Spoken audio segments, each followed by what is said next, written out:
areas of sport, no matter what sport it is, there's always going to be people looking for, much like the athletes on the field, they're always looking for an edge, always looking for Right. a way to stand out, always looking to be better from the competition. Yeah. So, a company is going to be like, how can we get fans more engaged? How can we connect fans to the athletes that they admire? How can we create experiences that really draw these fans back in every weekend in time? And it gets to the point where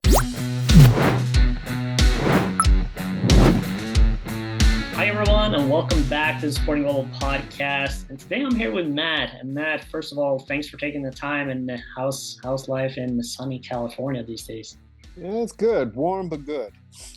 I'm glad to hear that. And first of all, thanks for taking the time.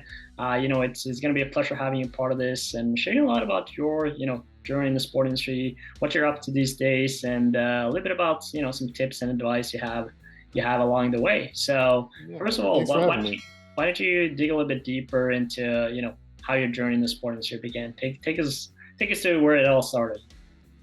Just growing up, I always loved sports, involved in baseball, basketball, and oddly enough, very little football. Um, but loved watching the sport. But then when I was 15, the St. Louis Rams had training camp about 30 minutes from where I lived. Nice. So while I was not a fan of that team, grew up a Miami Dolphins fan because of Dan Marino. Kind of the reason why I wore 13 on everything in my life. But it was just one of those things that pro football was 30 minutes from your house. So hey, go check it out. Right. Um, Went down there and checked it out and saw a bunch of kids roughly my age around there running around, shagging balls, picking things up, just kind of, cleaning up, just working. And I was like, man, how come they get to do that? I want to do that. Right. So I asked around some people at the university. They sent me to some people with the organization and wrote some letters, made some phone calls. And sure enough, they said, okay. In 1998, I showed up from my first training camp when I was 16 years old. I had no idea not only what I was in store for, but I had no idea really what I was doing. I just knew who I was reporting to Right. and that I was going to be working for an NFL team for the next 6 weeks or so. So I was stoked beyond belief. Yeah. About a week in, really noticed the hard work and um, even the most avid sports fan doesn't quite fully grasp about all the moving parts that it takes to um, build an organization, just even if it's in a temporary setup. Yeah. And it just really opened my eyes into all the moving parts, not just from the organizational standpoint, but from outside the organization, who they rely on to help them build these setups and to execute their job. Right. So it really opened my eyes to that. Yeah. And then within about a week of talking around with other individuals that kind of shared my similar role, I realized that a lot of them were either coaches' kids or friends of friends or kind of Right. favors in a sense. And Yeah. I just kind of realized, I go, man, I'm a nobody. They could they could get rid of me at any second and not have to explain it to anybody and just kick me to the curb. So Yeah. if I want to stand out, if I want to last, if I want to be counted on, I've got to really turn it up a notch just to be on par. And if I want to Right. be better than par, then I need to raise the bar again. Right. And just being around more, it, I became just kind of interested in the intricacies and all the details that just not only since took to build these setups and everything like that. And even there was so much that I didn't know that went into the sport that I thought I followed so intently and so closely, Yeah. from whether it being as simple as something that, the decals on the helmet, they require being changed every week. That's a very labor intensive process Yeah. of checking all the helmets for any minor defect, then pulling off the decals, wiping the helmet down, and then reapplying the decal. So, and which is already labor intensive enough in the Yeah. regular season when you have 53 guys. Imagine in the preseason when you have anywhere from 90 to 100. Right. So, just something as simple as that, Yeah. just blew my mind. And I just kind of became a sponge, always wanting to learn more. I I know I had to annoy the older guys in the crowd and the full-time staff there because I was always around, always asking questions, but Yeah. while it may seem as a nuisance to them, just because I've been in those shoes later on in life. You're tired, you're exhausted, and you know that there's a long haul ahead. It Right. just came from a space of just wanting to understand how it operated Right. and what I could do to be a part of that process. Just Yeah. always fascinated or drove me, and so I just always kind of wanted to be around. Yeah. um Even after training camp was done, if I was in town for a game, I'd stop by because I wanted to say hi to the guys and just see familiar faces, Right. and and learn more about things that happened during the season, because when I first started, I wasn't around during the season. It was just straight training camp only gig, Yeah. and just learn more intricacies about things that happened during the season. So that started when I was 16 in 98. I did a good enough job. I made a valiant enough impression to be asked back again in 99. 99 was a good year on a lot of fronts for the organization, Yeah. but just kind of kept doing the summer gig throughout high school and college. Yeah. When I went to college, my college was a little bit closer to the organization, so I could visit frequently. I helped out a little bit more, or it Nice. was just always around because I just like I said, I wanted to learn, pick up new things, or Yeah. just keep in contact with people who I enjoyed their company. And just as a young, very impressionable person, I just wanted to soak in everything that I possibly could to use, whether it be in the organization that I was in or Right. if to take it somewhere else. You know, I just kind of, you know, wanted to absorb as much as I could from anybody I could. Right. So I was as best prepared as I could when, the time came and I graduated. When I graduated college, I went on and had the season internship for 2 years. So that one was a little bit more extensive Yeah. than the summer gig. Obviously, you're there for the full slate of the season, and you get in the routine of what a Monday is, what a Tuesday is, what a Wednesday Right. is. And even if there's a Monday night game, the schedule's pushed back on a Tuesday, you're operating on maybe what you think is a Thursday, but it's actually Friday. So it confuses you in the real world where everybody's like, but it's Friday, and you're like, no, in my world it's Thursday. So it can kind of throw you off a little bit. Right. Right. But just kind of got more of that.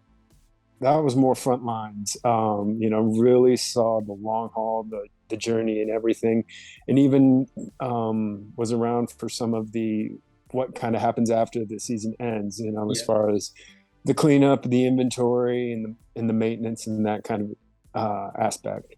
Right. After doing that for 2 years, just kind of hard luck meets, or excuse me, hard work meets luck and opportunity, and a full-time spot came on, Nice. and just really kind of took things from there. Was just kind of excited to finally be full-time and Right. go, and was really green, but really excited, and just um, I was always anxious to try and solve the problem because I didn't want to be the weak link. And luckily for me, I had some good mentors who just really, really drove home. Like, slow down, listen. We know your heart's in the right place. We know that you're trying to help and you want to do good and all that, but just slow down, listen to everything, and then you'll figure out how to best solve the issue. Right. And then that just progressed over time as we had changes. There was some ascension. Then obviously in 2015, 2016, when the whole relocation happened, I was fortunate enough to be selected to join the group to relocate from St. Louis to LA. Right. The relocation from St. Louis to LA presented numerous challenges on so many fronts. Imagine. when we came to LA, we didn't have a permanent facility already in place. Right. We actually lived, worked, and operated out of an extended stay hotel, Hmm. um, Interesting. about 35-40 miles outside of the city. Yeah. So it was definitely interesting living and working at the same place. And also, half of the place was our personnel, and the other half was just regular people using the hotel. So you could Right. be, Right. I'm driving out there working on the practice field, setting things up or fixing equipment, and there's people going to the pool or people walking to the golf course right behind, and Mm. it was just a different environment. Right. But then we had to move out of there because the Cowboys were coming in. Yeah. But we couldn't get into our training camp spot. So then we had to take everything and move into a storage facility for a couple of weeks. So we had everything in a storage facility and operated out of a storage facility for a while. Wow. Then it was moved to training camp, and we were at training camp for 2 months because our facility still isn't built Yeah. yet. Yeah. Yeah. Huh. It's being built. And then the last week of training camp, we are moving. Not only are we preparing for the season, but then we are moving into our facility. So you're building out a facility, setting up a facility, all while getting ready for week one. At the Right. same time, Hard Knocks is there filming all this process while this is going on. Uh, And then so you finally kind of get set up, and then you're finally feeling like you're in a home or a base for a while. And right. then Right. about 6 weeks after the season starts, we pack up everything and we go to London for a week. So, but it was just a very gypsy lifestyle for a while. Right. You learn to adapt and adjust on the fly, Yeah. make the best out of the situation you're in, the environment you're in. You learn to be very resourceful, Yeah. and you just kind of learn to make the best of it, and just not let the negative or the frustrations try and bog you down too much, because Right. it you just kind of got to adapt and go with the flow, Yeah. which is just a constant. No, 100%. And I mean, like, I think, going back to what you were saying in the beginning too, of something I think is very important, especially, as young students and professionals looking to get their foot in the door. It's kind of like just being proactive, right? And putting yourself Hmm. out there, and taking that responsibility of, asking around, be curious, and try to see, okay, how can I help? How can I be involved? And that curiosity, that hunger, and that interest, it was, as you were saying, it gave you that opportunity. And Hmm. obviously at that point you got to start, creating value, and so forth, right? But I think Hmm.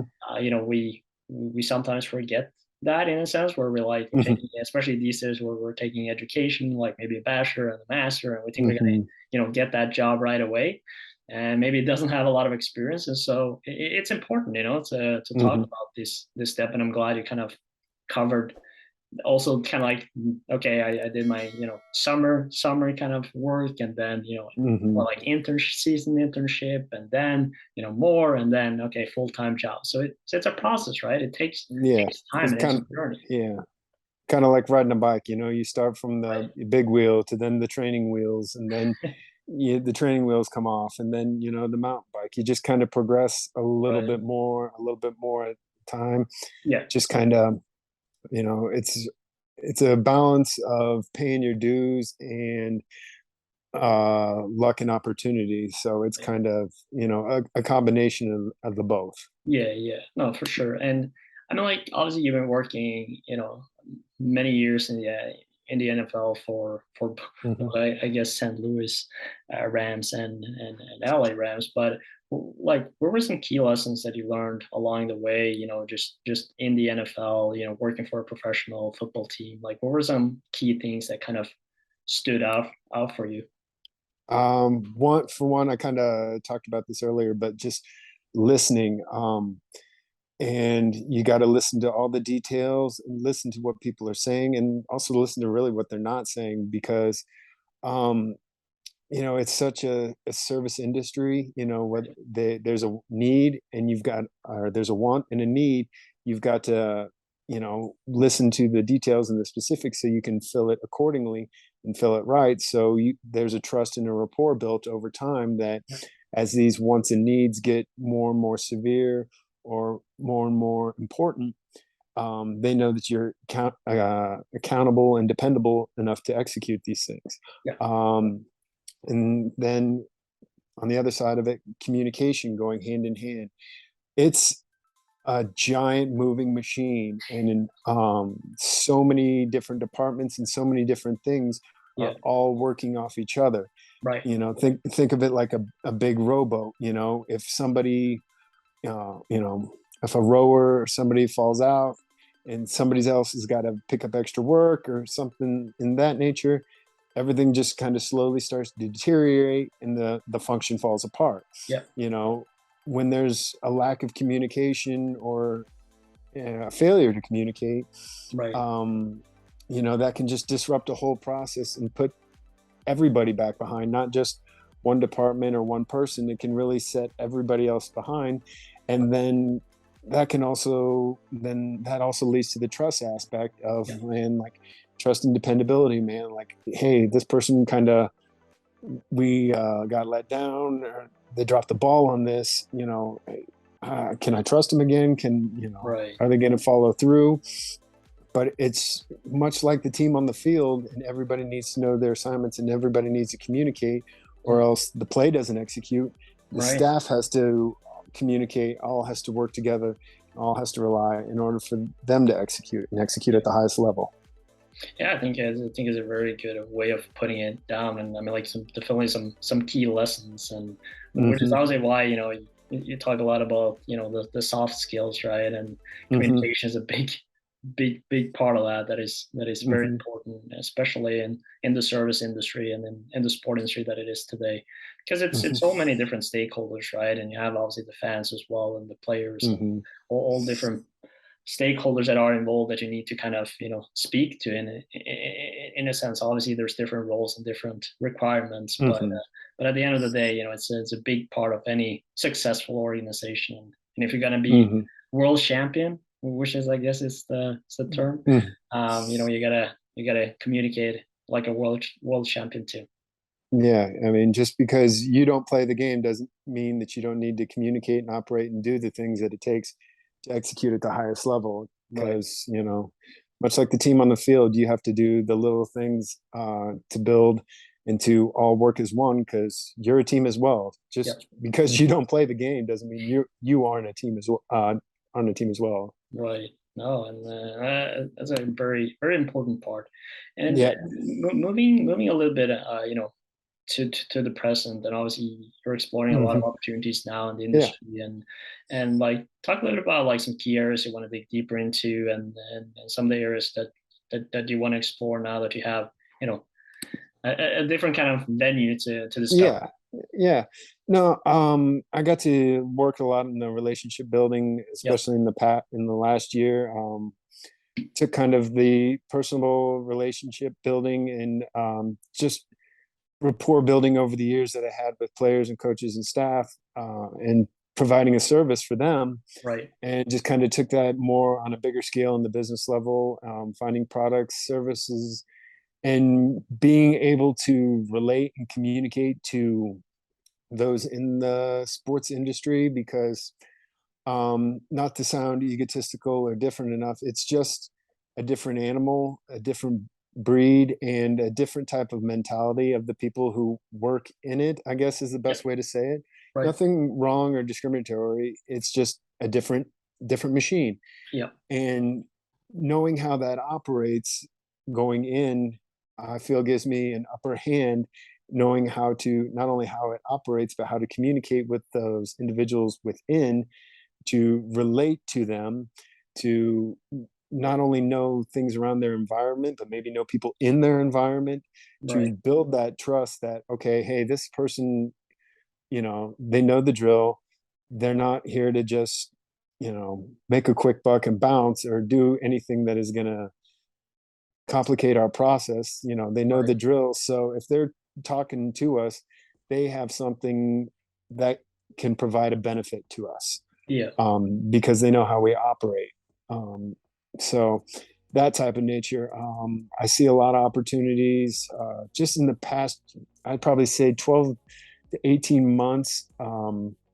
With there's always everybody's always looking for ways to get connected and fan engagement, and make the fan feel like they're a part of the sport or invested further in the sport. We've seen Yeah. it in the last 12 to 18 months with the sports betting, especially here in the United States. It Right. is just it is caught like just falling like dominoes, all these states just passing it, and just it's grown like wildfire because Right. people feel that they're invested, they have stock, or they're more engaged in the game, they have more interest. It was like taking fantasy sports and just you know adding something else on top of it to really increase the Yeah. fan engagement. I think there's always going to be ways, new and innovative ways to try and make the fan feel like they're either directly involved in the contest, the event, or giving them access to, environments that,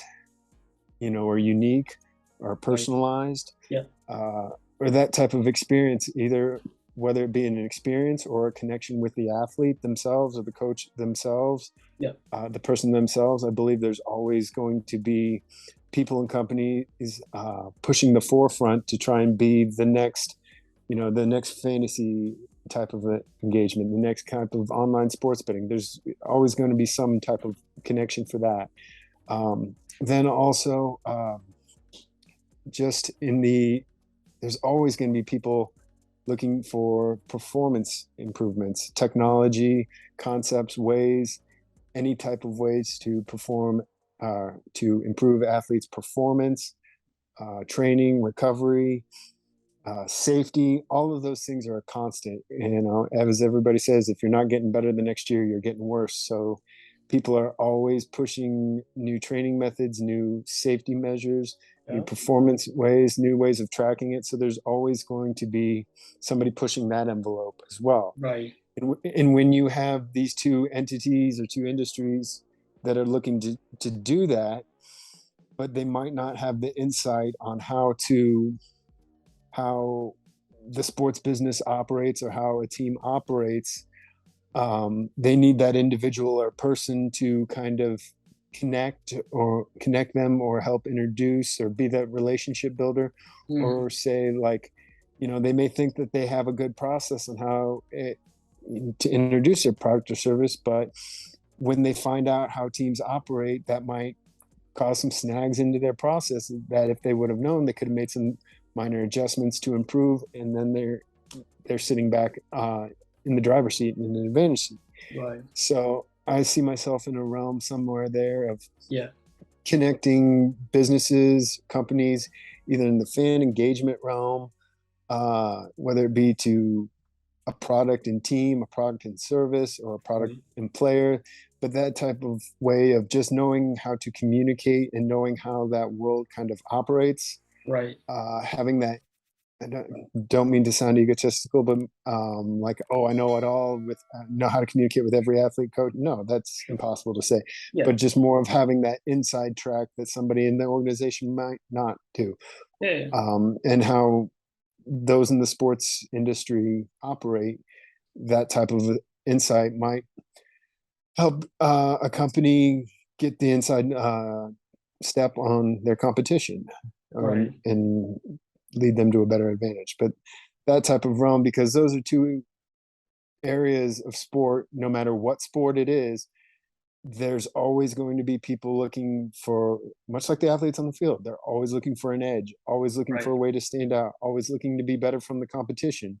So, a company is going to be like, how can we get fans more engaged? How can we connect fans to the athletes that they admire? How can we create experiences that really draw these fans back in every weekend in time? And it gets to the point where they don't have to market because they've created this experience, that the customer is so happy with because it's so personalized to them that they feel that they're like right there, Right. that they do the marketing for the company because they are so involved.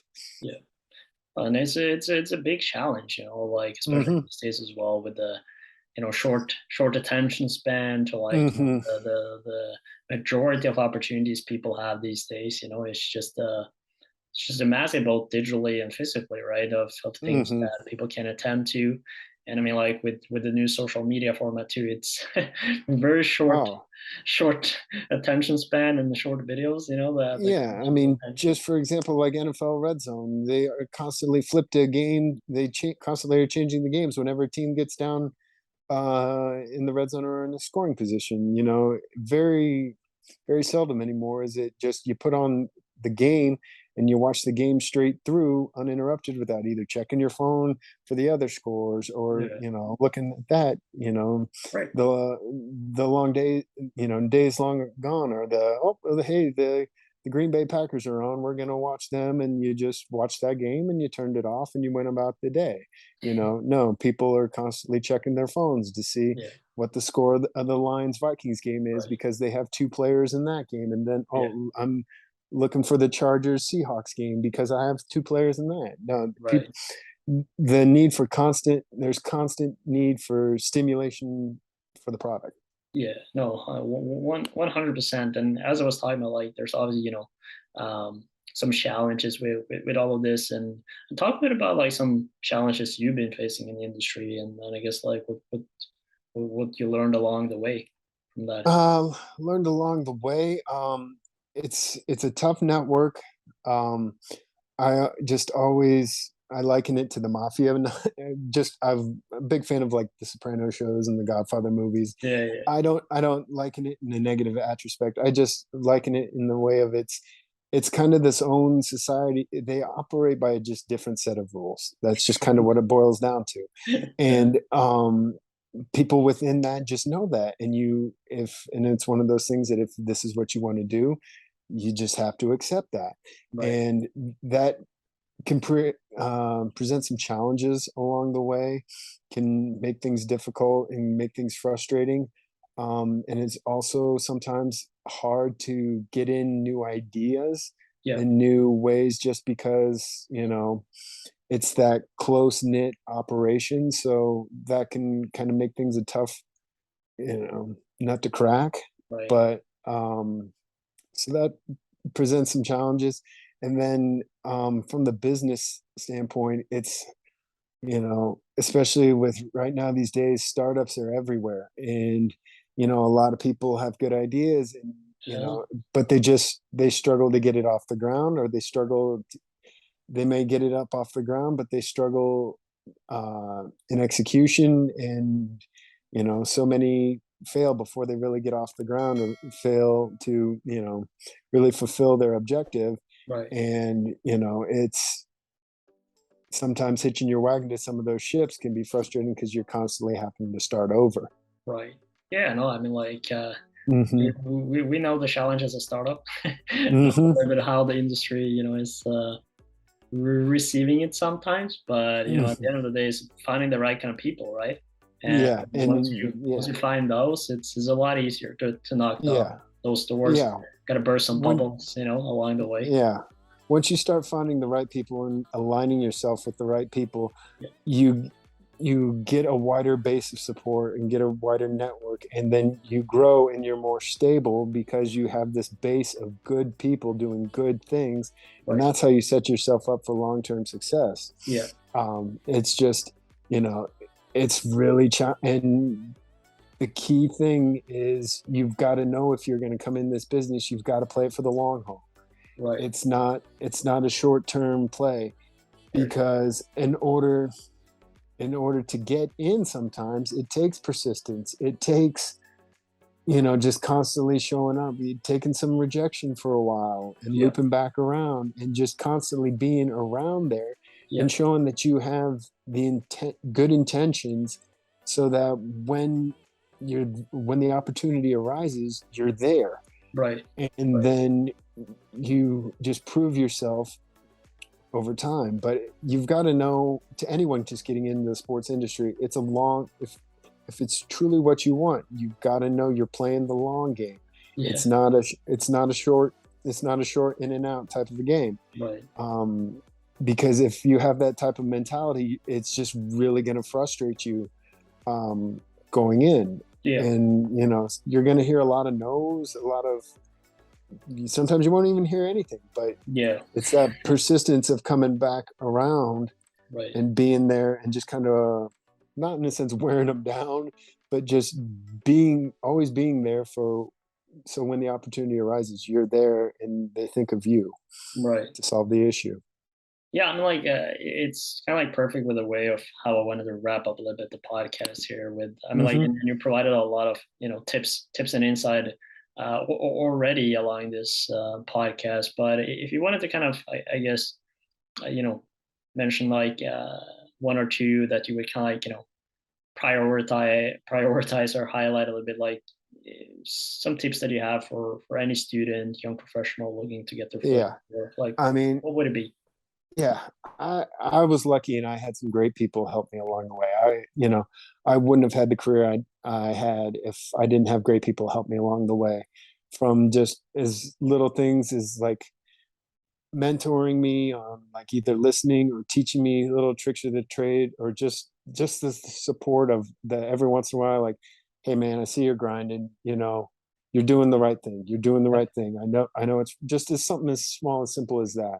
right. It didn't have to be imparting Yoda like wisdom always all the time, but just a simple thing of acknowledging Yeah, effort and you know telling me like, hey, you're doing it right, you're doing the right things, keep doing things like that and good things will happen.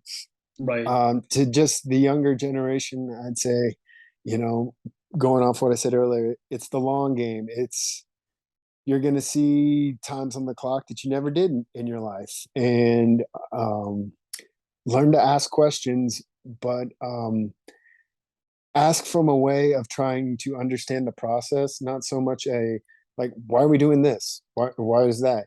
It's just more from a trying to understand the process Right. so you can see how the whole thing works together. Yeah. Just be a sponge. Be willing to learn new tricks, new skills, um, new things. Uh, just be a sponge, be coachable, be open, um, and always after someone teaches you or just gives you a kind word of advice or anything, just show gratitude for them taking time out of their day 100%. to whether it's impart wisdom or just teach you a little trick, or just hey man, keep doing the right thing. Right. Just return with gratitude, because Right. that way for that person, it knows that one, their actions aren't falling on deaf ears, that there's genuine interest um, on you from your part to advance in this career.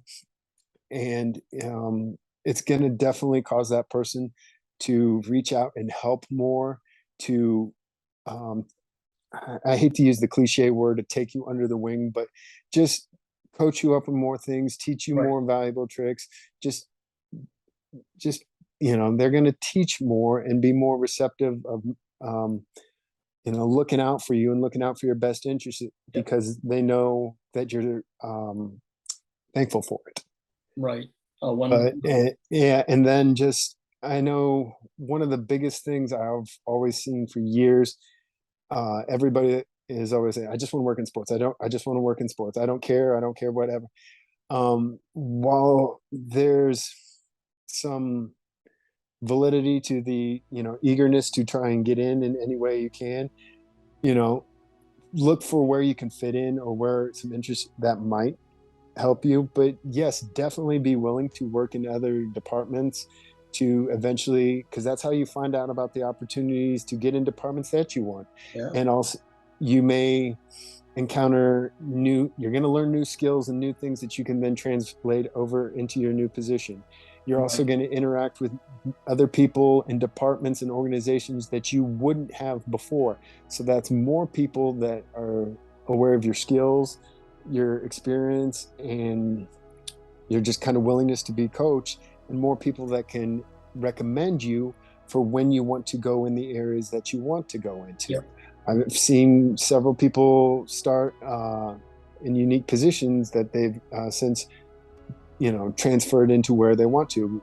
They just kind of took what they could get showed what they can do through hard work and being coachable and listening, Yeah. and that allowed so many other people to, in a sense, go to bat for them and Yeah. recommend them to the department that they wanted to.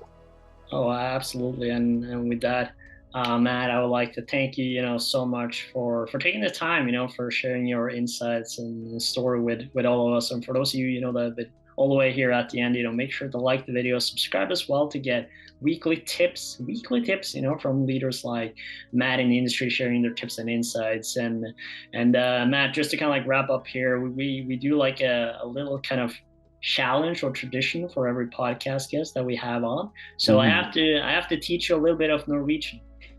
Oh, uh-oh. Yeah, it's gonna be fine. So Okay. every video we do, we always finish. Man, you didn't tell me there was going to be a test. You left that out on the question. That's part of I'm the just kidding. I'm kidding. part of the game. The surprise. Uh-oh. Yeah, yeah. No, so with every video we do, we always finish with "Vi snakkes," which means "see you later" in Norwegian. So that's what you have to say. Snakkes. Vi snakkes. There you go. Good job. All right. All right. Thank you so much, man. Thank you for reaching out and for taking the time. I really enjoyed this. Thank you. Absolutely. I had a lot of fun. All right. Take care. Thank you.